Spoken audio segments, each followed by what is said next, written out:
പ്രിയ പ്രേക്ഷകർക്ക് സീരിയൽ ന്യൂസിലേക്ക് സ്വാഗതം. കൂടുതൽ സീരിയൽ ന്യൂസുകൾ അതിവേഗം ലഭിക്കുന്നതിന് ഈ ചാനൽ സബ്സ്ക്രൈബ് ചെയ്യുക. ബെൽ ഐക്കൺ മറക്കാതെ ക്ലിക്ക് ചെയ്യുക. വീഡിയോ ഇഷ്ടമായി എങ്കിൽ ലൈക്ക് ചെയ്യാൻ മറക്കരുത്.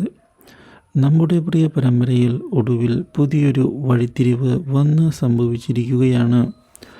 കാര്യങ്ങൾ ഇപ്പോൾ കൈവിട്ടുപോയി എന്നുള്ള കാര്യം ഉറപ്പിച്ചിരിക്കുകയാണ്. നമ്മുടെ കല്യാണിയെയും കിരണിനെയും ഞെട്ടിച്ചുകൊണ്ട് പുതിയൊരു വില്ലത്തി കടന്ന് വന്നിരിക്കുകയാണ് കഥയിലേക്ക്. പ്രകാശൻ എങ്ങനെയെങ്കിലും കല്യാണിയെയും കിരണിനെയും ഒഴിവാക്കണം എന്നും അവരെ നശിപ്പിക്കണം എന്നുമുള്ള തീരുമാനത്തിൽ ഉറച്ച് നിൽക്കുമ്പോഴാണ് പ്രകാശനെ തേടിക്കൊണ്ട് പുതിയൊരാൾ എത്തുന്നത്.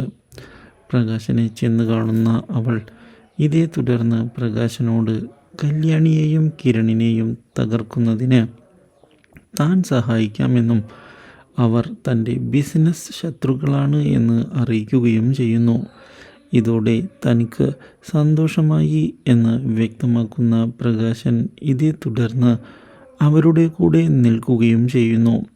ഇതോടെ അപ്രതീക്ഷിതമായ തിരിച്ചടിയാണ് ബിസിനസ്സിൽ കിരണിനും അതുപോലെ തന്നെ കല്യാണിക്കും ലഭിക്കുന്നത്.